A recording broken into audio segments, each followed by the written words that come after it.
It was the night that everything changed. As I sat at our favorite corner table in the coffee shop, I couldn't shake the feeling of frustration brewing inside me. Jake and I had been inseparable for 2 years, the perfect high school couple everyone envied.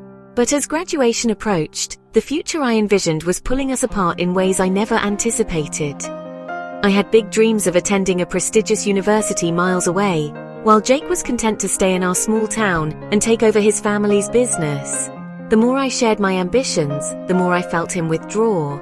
Our small disagreements had turned into heated arguments, and suddenly everything felt heavy between us. That fateful evening, after a particularly intense fight, I found myself whispering, "I'm tired of feeling like my dreams don't matter."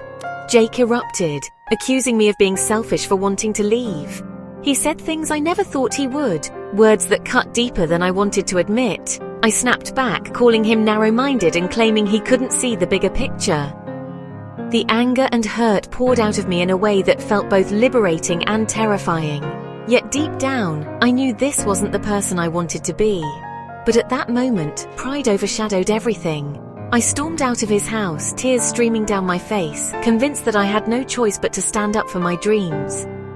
The days that followed were suffocating. The silence between us spread like a cold fog. Our mutual friends took sides, and whispers in the hallways only made things worse.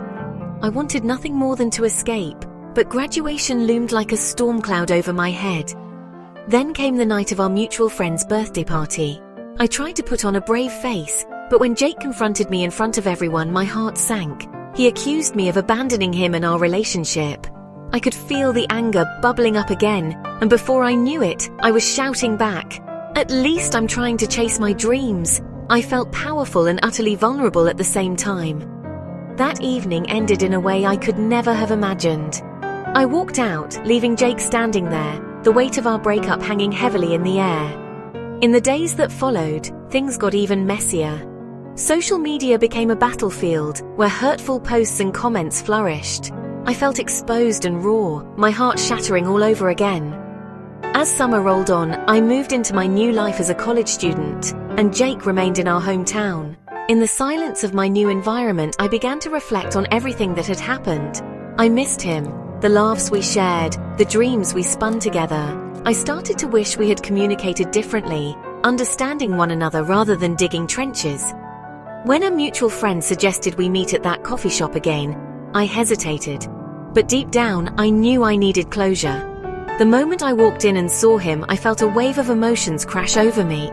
It was awkward at first, but as we spoke, something shifted. We apologized for the words that had cut so deep, acknowledging our mistakes and the anger that had fueled our breakup. Though we emerged from that meeting with a fragile understanding, I knew our relationship would never go back to what it was. However, I felt a sense of peace settling in. We had learned from the chaos and realized that even if we had ended badly, there was still a path toward mutual respect and friendship. In the end, breaking up was painful, but it pushed me to grow in ways I hadn't anticipated. I looked toward my future with a new determination, ready to embrace what lay ahead, not just as who I used to be, but as someone who would never forget the lessons learned through love and loss.